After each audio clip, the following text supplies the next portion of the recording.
Hello, welcome to La Excellence. In our recap program, we are discussing monthly current affairs videos.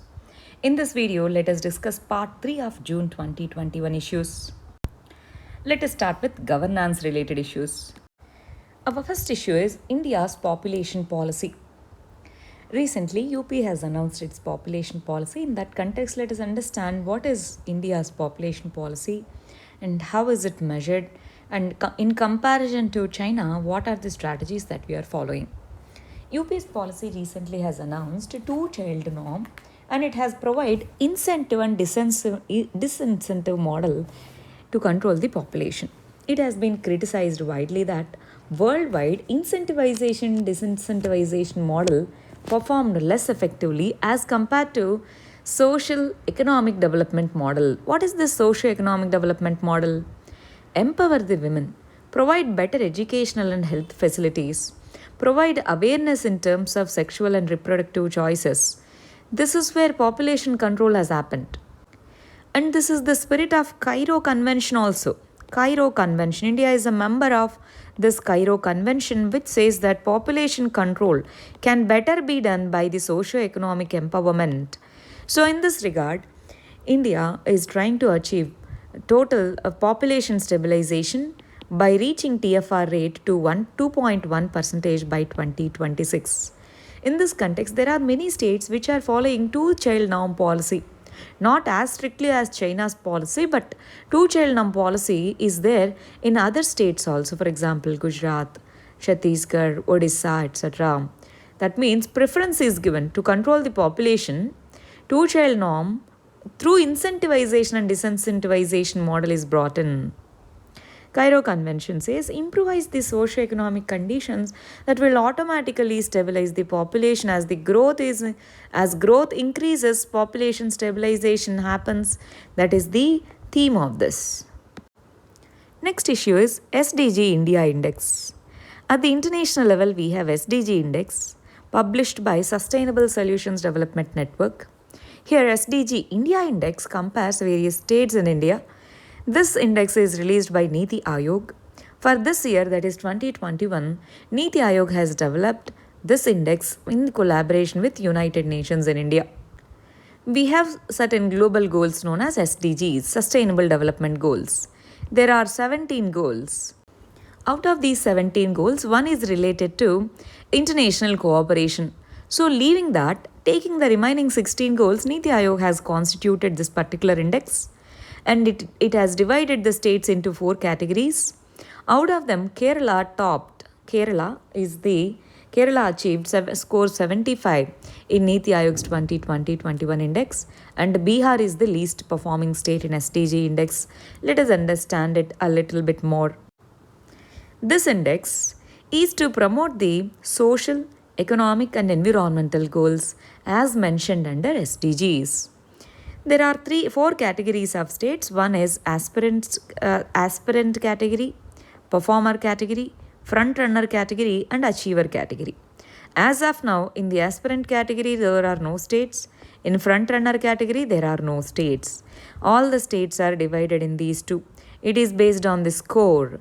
All these 16 indicators are divided into various targets. Based on that, Niti Aayog calculates it. All the states are in either performer or front runner category. SDG India Index, this is the third index. It calculates the score between the range 0 to 100. Top 5 states in the recent index are Kerala, Himachal Pradesh, Tamil Nadu, AP, Goa, Karnataka, Uttarakhand, Sikkim and Maharashtra. These states, they got same score. That is why they are grouped together. Similarly, bottom 5 states, Bihar, and then Jharkhand, Assam, Arunachal Pradesh, Meghalaya, Rajasthan, Uttar Pradesh, Chhattisgarh, Nagaland, Odisha. These are the bottom 5 states. All these states are categorized based on the score from 0 to 100 into 4 categories. Next issue is Human Development Index 2020. Recently, in the HDR report of UNDP, India achieved 131 rank out of 189 countries. HDI calculates 3 dimensions. 1. Long and healthy life. 2. Access to knowledge. 3. Decent living standard. Based on these indicators, so India achieved 131 rank out of 189. This is released by UNDP and India achieved 0.645, that is the HDI value. It is placed in the medium human development category. Next index is Performance Grading Index. Education Ministry annually releases Performance Grading Index, and recently it has released Performance Grading Index from 2019 to 20 of various states and union territories with regard to quality of education. PGI. Punjab, Tamil Nadu, Kerala, they have scored higher than 90%. Northeastern states, Chhattisgarh, they have scored less. Bihar scored 747 out of 1000. So this one encourages various schools in various states and union territories to improvise, to fund, to promote infrastructure. Performance Grading Index. Next issue is vaccine hesitancy. Vaccine hesitancy means fully or partially people rejecting of vaccine is known as vaccine hesitancy. Vaccine hesitancy increases the chances of mortality. See, we have vaccine preventable diseases. So when the people are rejecting to or reluctant to take the vaccines, mortality rates or hospitalization increases, yes or no? So this decreases the vaccination drive, effectiveness of vaccination drive. That is why it is the responsibility of the government and other agencies to deal with vaccine hesitancy. Next issue is One Nation, One Ration Card scheme. Recently, Supreme Court has asked the government to mention the date from which it is going to implement this One Nation, One Ration Card scheme. What is this One Nation, One Ration Card scheme? Last year, we might have seen that many of the migrants, they face the crisis, they face the issue of getting the free rations. In this context, government has introduced One Nation, One Ration Card scheme. It is not into full implementation, but this is the proposal. It integrates the entire PDS supply chain, public distribution system supply chain, through end-to-end computerization and through integrated management of PDS. Under National Food Security Act 2013, 50% population in the urban areas, 75% of people in rural areas will be provided with the subsidized rations. In this context, especially with regard to migrants, One Nation, One Ration Card is important. That means a person can take rations from anywhere in the country if he has the valid ration card. That is the scheme. This requires biometric authentication and the integrated database. As of now, PDS database is disintegrated at state level. But to implement this, we need national level database. Already few states are implementing portability scheme. That means, let's say if you are in AP, you can take rations in Telangana also. So few states are implementing on a pilot project. Originally, it was planned to implement One Nation, One Ration Card from 2020 July. But because of this COVID-19 and data issues, it got delayed. Next issue is MGNREGS Act. Recently, central government has asked the states to divide the payment details according to categories. Let's say what is the payment paid to scheduled castes, scheduled tribes, other people like that. If we have a data of that kind, we can see who are the beneficiaries, how much are they getting benefited. Like that, this scheme can be analyzed and improvised. That is why Center has asked to split the wage payments. Let us briefly understand what this MGNREGS scheme is. It's a wage employment scheme. It is for the rural areas. It provides 100 days of guaranteed wage employment for all the adults who are ready to work in as a unskilled labor. MGNREGS scheme has introduced rights-based model in welfare in India. There is an act called MGNREGS Act which has provided statutory right to work, under which 100 days of guarantee is provided. The wages under MGNREGS are linked to CPI, agricultural labor. This is the index that is used for calculating the inflation. That means wages are adjusted every year based on CPI-AL. Next issue is Digital Media Content Regulatory Council. This DMCRC, it has been created by the Indian Broadcasting and Digital Foundation. It's an industry-led self-regulatory body. It is for the OTT platforms, over-the-top platforms. Recently, government has introduced IT rules for OTT platforms, social media and other forms. This Digital Media Content Regulatory Council, this creates certain guidelines and norms that act as the code of conduct for the OTT platforms, and it is expected to create a credible, robust and practical code of content with an inclusive and fair governance structure. Digital Media Content Regulatory Council, not a government body.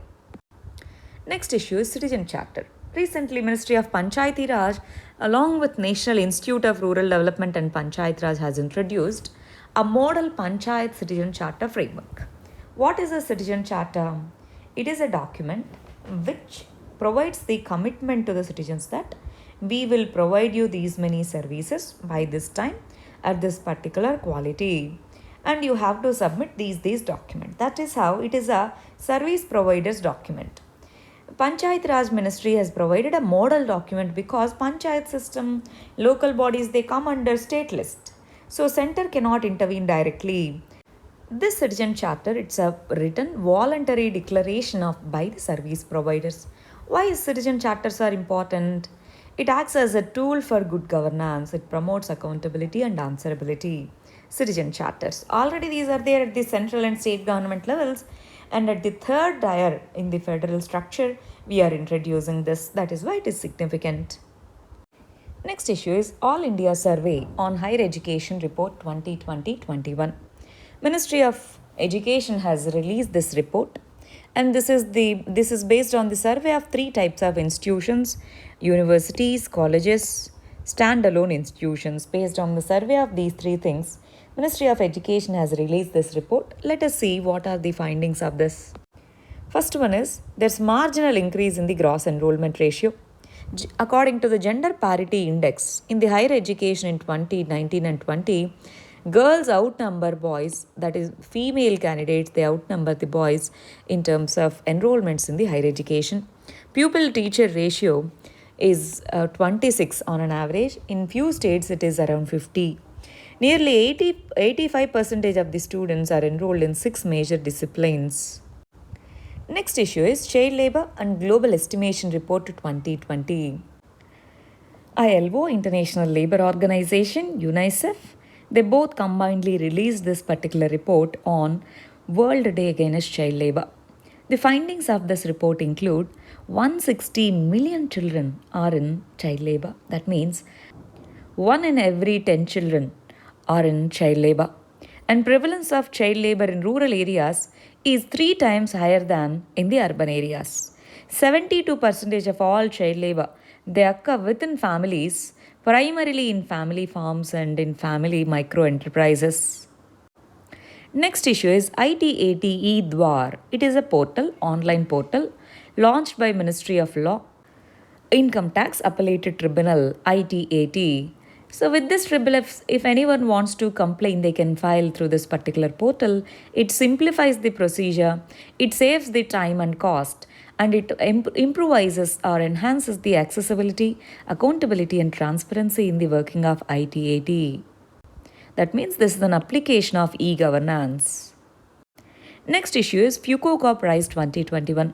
For this year, Fukuoka Prize 2021 is given to P. Sainath, one of our noted journalists.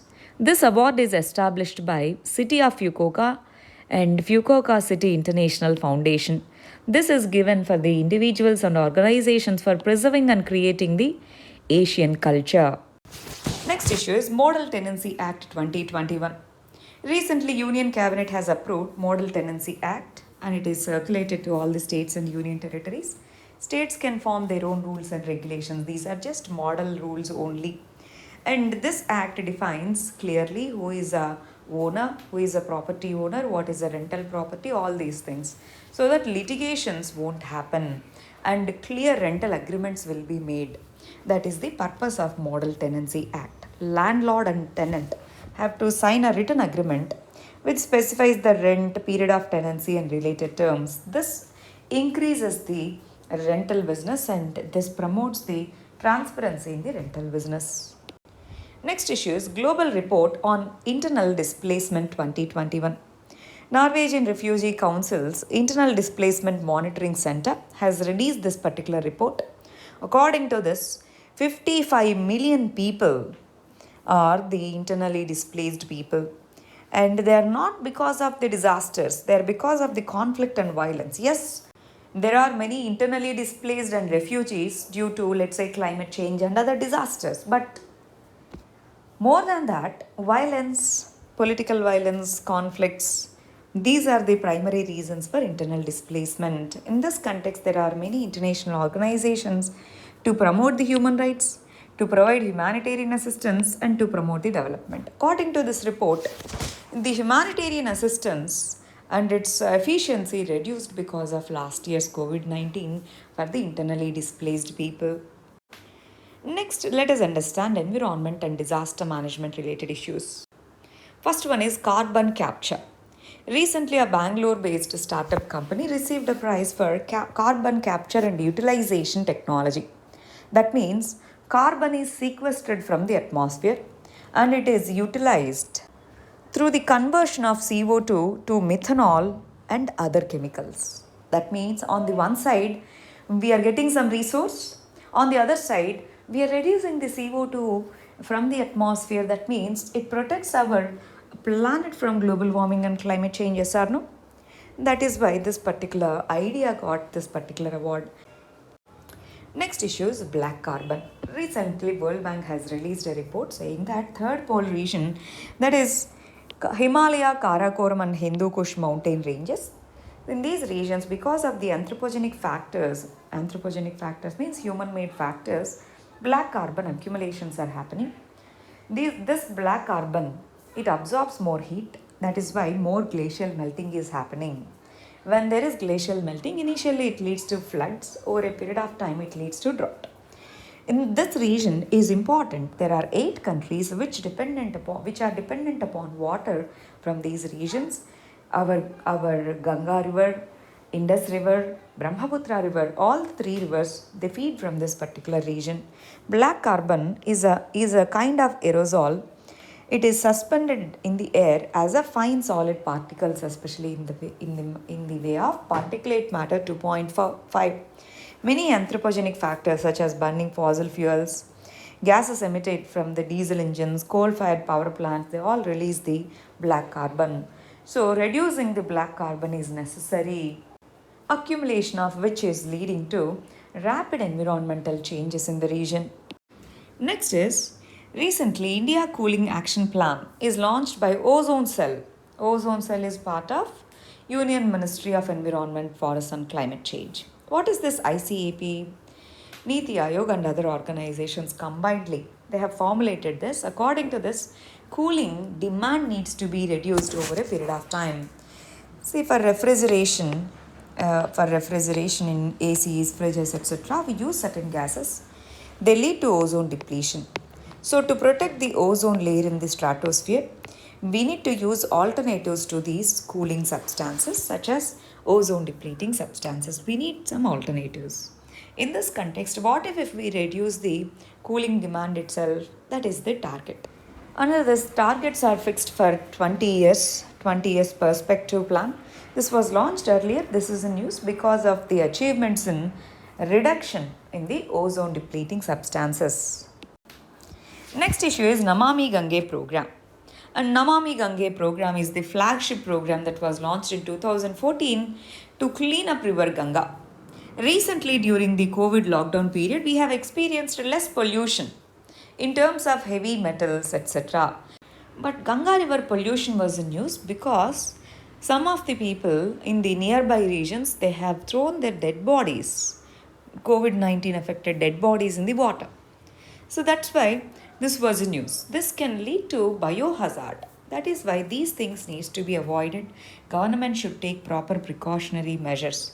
So cleaning Ganga River requires decentralized approach. Yes, coordination from various agencies should be there, but at the ground level, people should feel that responsibility.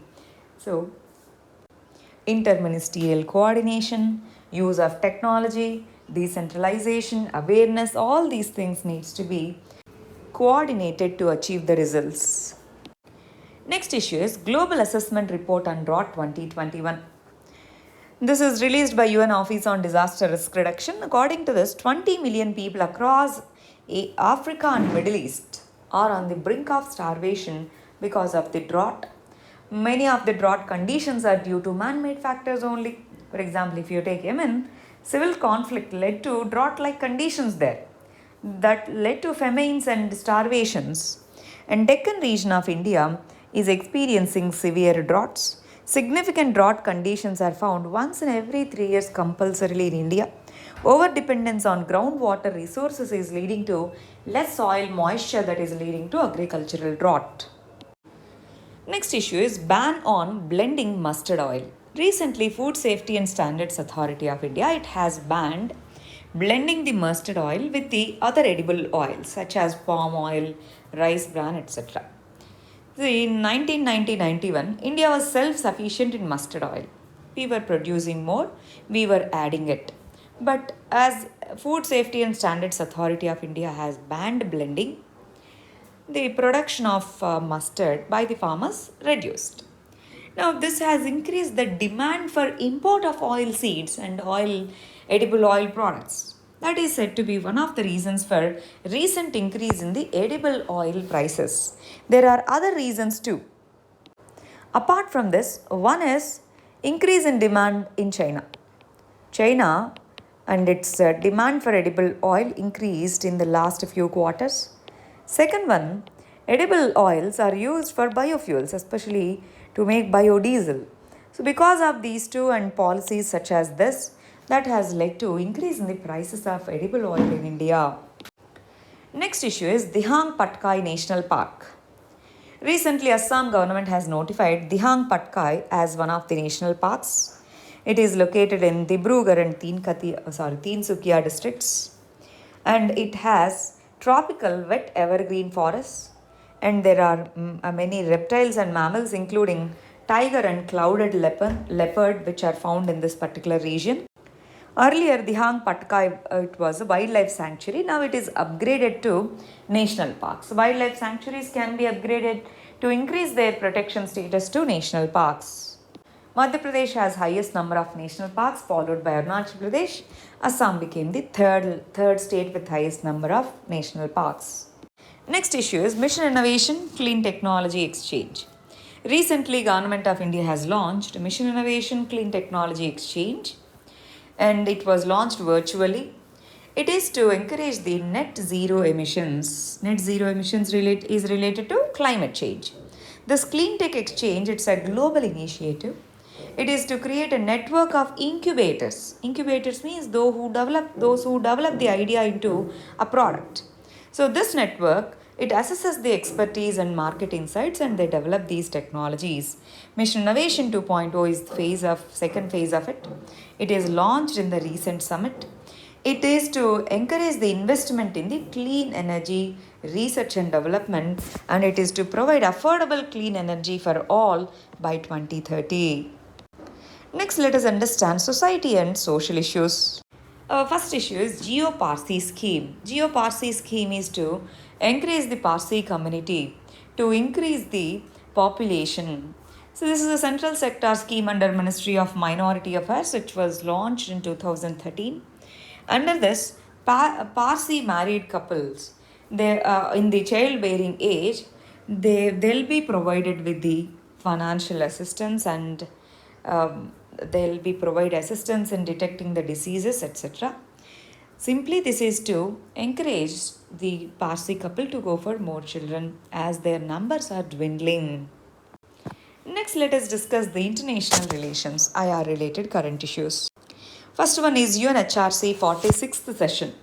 Recently, UNHRC, United Nations Human Rights Council, in its 46th session has said that it will introduce a separate resolution on Sri Lanka and atrocities related during the civil war, LTTE civil war. See, Sri Lanka is facing this new resolution. Earlier, Truth and Reconciliation Commission was formed, but Sri Lankan government, after the change of government, they said, we are going to probe the human rights violations internally. We don't need any international committee to monitor the progress of this. And then they said, we are going to let's have a resolution on this. India has abstained in voting for that particular for that particular resolution. According to Sri Lanka, it's its domestic matter, it can deal with it. In this context, let us understand what this UNHRC is. United Nations Human Rights Council. Earlier, we had a different organization for which was called as United Nations Commission on Human Rights. That is replaced with this in the year 2006 by the UN Resolution 60 by 251. As of now, 47 member countries are elected from UNGA for a tenure of 3 years. Its headquarters is located in Geneva, Switzerland. USA has quit UNHRC and India is elected to UNHRC for 3-year period. By this year end, our term is going to end. What are the objectives of UNHRC? It is to protect and promote the human rights. Next issue is United Nations General Assembly. And in the presidential elections of UN General Assembly, Maldivian person won. India has voted for that person. That is why it was news. Maldivian Foreign Minister Abdullah Shahid, he was elected as the president of 76th session of United Nations General Assembly. What is this UNGA? There are 6 principal organs under United Nations. This is the primary one. UNGA is the principal component of United Nations. This is known as Parliament of the World, and President has the term of 1 year. And this UNGA has 193 member countries. Its headquarters is located in New York City. Any decision in UNGA requires 2/3 majority. Unlike Security Council, there is no veto power to anyone. Everyone has equal voting rights in UNGA. From India, there is only one person, Vijay Lakshmi Pandit, who became the president of UNGA in the year 1953. Next issue is G7. Recently, G7 finance ministers meeting has happened. In that context, let us understand what is this G7. It's an intergovernmental organization that was formed in the year 1975. This bloc meets annually, they take the common decisions, but there is no formal constitution, no headquarters. These decisions are taken at the summit level and they are implemented. That's it. What are these G7 countries? These are advanced countries: UK, Canada, France, Germany, Italy, Japan, and USA. Earlier, Russia was added to this G7, then they renamed the group as G8. But in 2014, because of this Russia-Ukraine conflict, G7 countries have removed Russia from this grouping. Again, from G8 it came down to G7. Recent meeting has discussed about 3 important points. One is Build Back Better for the World project. This is counter to One Belt One Road project of China. Second one is Democracy's 11 project. This is a joint statement for the open societies. Then Carbis Bay Declaration. Carbis Bay is located in UK. Carbis Bay Declaration, it aims at preventing the future pandemics. These are the 3 important things apart from global minimum tax discussions. Global minimum tax rate discussions happened. Apart from that, these are the 3 other points that are discussed in recent G7 summit. Next issue is ICJ and Kulbhushan Jadhav case. Kulbhushan Jadhav, who was our ex-Navy officer, retired Navy officer, he was arrested in Iran, near the Iranian port by the Pakistan, and they claim that he is the spy. He is the spy of India. They have the military court of Pakistan has imposed death penalty. So we went against this particular verdict to ICJ, International Court of Justice. ICJ has temporarily stopped this particular implementation of death penalty. In this regard, India has requested for an independent lawyer to meet Kulbhushan Jadhav and to meet individually without the presence of Pakistani officials. In this context, they have rejected that. So that is how this case is still going on. In this context, let us understand what is this ICJ, International Court of Justice. This is a principal organ under United Nations. It is established in the year 1945 under UN Charter, and it settles the legal disputes between the member countries, and it gives the advisory opinions to the UN organs.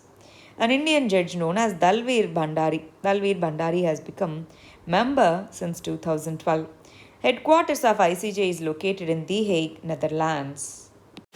Next issue is NATO. Recently, Ukraine has requested to expedite the process of joining in NATO.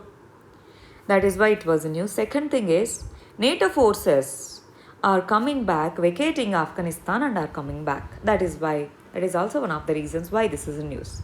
In this regard, let us understand what is this NATO.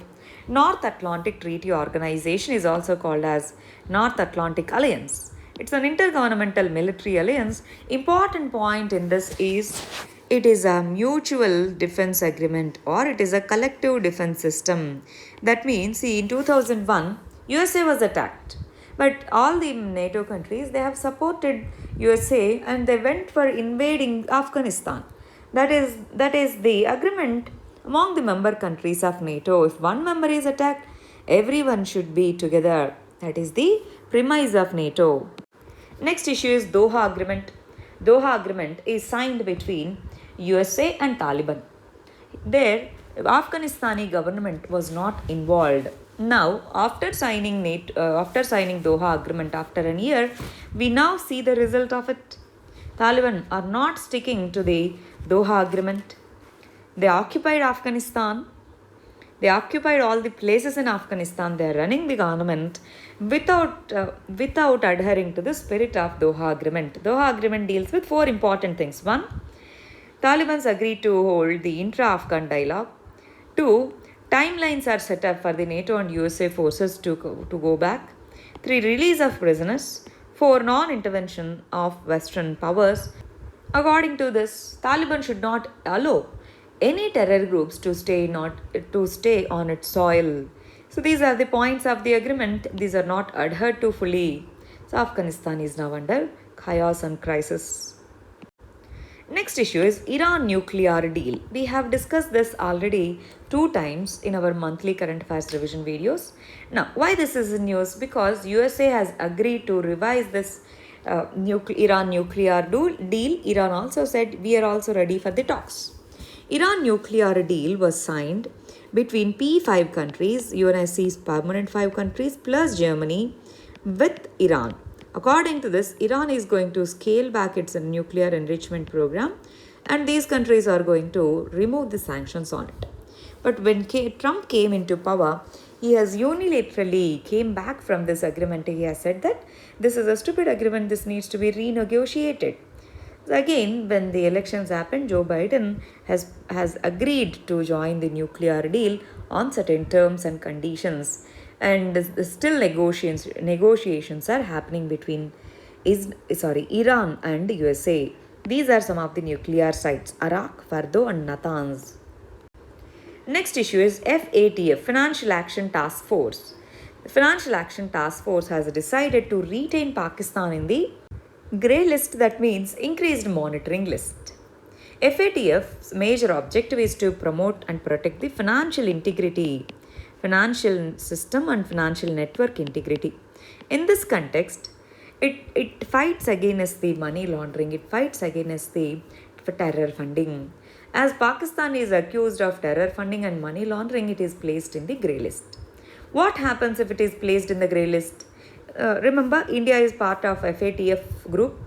Pakistan is not a member of FATF. FATF can take action against any either member or non-member country. So this FATF, Financial Action Task Force, if it places any country in the grey list, it becomes difficult for that country to get the loans and the grants from the international organizations. If it is placed in the blacklist, see, when a country is placed in a grey list, FATF gives a list of the things that the country needs to follow. If it is not following, it places it in the blacklist. So no foreign funding can be given to that country. That impacts the BOP situation of the country. Next is treaties associated with nuclear weapons. There are 4 major treaties: Partial Test Ban Treaty, Treaty on Non-Proliferation of Nuclear Weapons, Comprehensive Nuclear Test Ban Treaty, Treaty on Prohibition of Nuclear Weapons. These are 4 major treaties with regard to nuclear weapons and their testing. India is not member of some of these treaties because India feels that these are discriminatory. Next, let us discuss security related issues. First one is cyber attacks. Recently, intensity of cyber attacks is increasing. For example, Pegasus, Red Echo. So these are 2 major cyber attacks that we have seen in the recent years. So these things, they impact the critical infrastructure, let's say critical infrastructure, and they affect the national security. In this regard, what are different types of cyber attacks? Phishing, man in the middle attacks, AI powered attacks, ransomware attacks, eavesdropping attack, distributed denial of services attack. Intensity of them is increasing because countries are becoming more and more digitized, and digital economy and its size is increasing, and dependence upon digital technologies are increasing. So at the same time, vulnerabilities and threats due to cyber attacks is also increasing. Next issue is integrated theater commands. Recently, our CDS, Chief of Defence Staff, who heads the Department of Military Affairs under the Ministry of Defence, has conducted a meeting with the Vice Chiefs of three services, Army, Navy, and Air Force. And in this context, this idea of integrated theater commands was discussed. Integrated theater command means in case of any conflicts, there should be some group which should assemble quickly as possible, so that within few hours they should go to the theater means conflict region. So this kind of theater commands which are trained together, a resource gathered together, will help in quick mobilization. These are recommended by both Kargil Review Committee as well as B.S. Shetkar Committee. Integrated Northern Theatre Command, Eastern Theatre Command. Already Andaman and Nicobar Islands, they have integrated commands. Integrated Western Commands, Southern Commands, Air Defense and Logistics Commands. So these are the proposed integrated theatre commands. Next issue is drone attack on Jammu Air Force Base Station. So what is this? From the Pakistani side, so drone attacks have happened. Why can't the radars detect the drones? Because they are of small size. Plus they fly at very less height. That is why these are not detected by the conventional radar systems. In this context, there need separate drone defense systems. There's an Hyderabad-based NGO which has developed Indrajal. Indrajal is the name of the drone defense system which detects the incoming drones, sends the signal to the control center. Drones, they are used now on a large scale in the warfare and by the state as well as the non-state actors. So detection of drones and protecting the sensitive areas from the drone attacks is the need of the hour.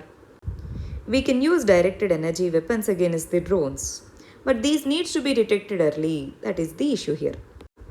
Next issue is Agni P missile, Agni Prime missile. These are the advanced missile as compared to Agni 1 and Prithvi missiles. They'll replace Prithvi, Agni 1 and Agni 2 missiles.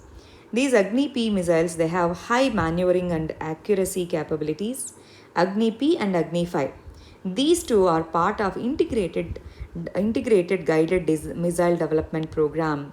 These are developed under Integrated Guided Missile Development Program. This has state-of-the-art navigation systems. Recently, Agni P missiles were tested from the Balasur coast. Agni series of missiles, BrahMos missiles, they enhance the India's nuclear triad capability. What do we mean by nuclear triad capability? Nuclear triad means we can launch the nuclear weapons from all the three spheres, that is, from land, water and air, we can launch the nuclear weapons. We developed a nuclear submarine known as INS Arihant that has also enhanced the nuclear triad capability of India. Next is program P75, which is known as P75. Recently, Defense Acquisition Council headed by Defense Minister has put forward the request proposal for under P75I program. P75 and P75I. Initial program is P75, upgraded one is P75I. Under both the programs, under this 6 submarines, under this 6 more conventional submarines are to be built in India. And P75I, under the 6 submarines will be built, they all will be fitted with air independent propulsion system. Both are submarine systems. Defense Acquisition Council is headed by Defense Ministry and Tri-Forces, they have representation in this council. This is formed after post-Kargil war based on the recommendation of Kargil Review Committee. This council, it put forwards the acquisition requests together so that everyone will be in the loop. There are many initiatives that are to promote the defense innovation and indigenization. This P75I and P75 programs, these two programs, they promote the indigenization in the defense sector. Apart from that, building the defense industrial corridor, strategic partnership model, SP model will be followed in P75 now. SP model means private sector and public sector together will be part of manufacturing these submarines. Use of artificial intelligence in defense, increase in the FDI to 74% in the defense sector, corporatization of Ordnance Factory Board, separate capital budget allocation for domestic defense purchases, defense industrial corridors in Tamil Nadu and UP, defense production and export promotion policy, Srijan portal, import embargo on initially 101 products, later 108 products, SP model, defense procurement policy. These are all the measures that are to promote the defense indigenization in India. These are the issues of June month. Thank you very much. All the very best.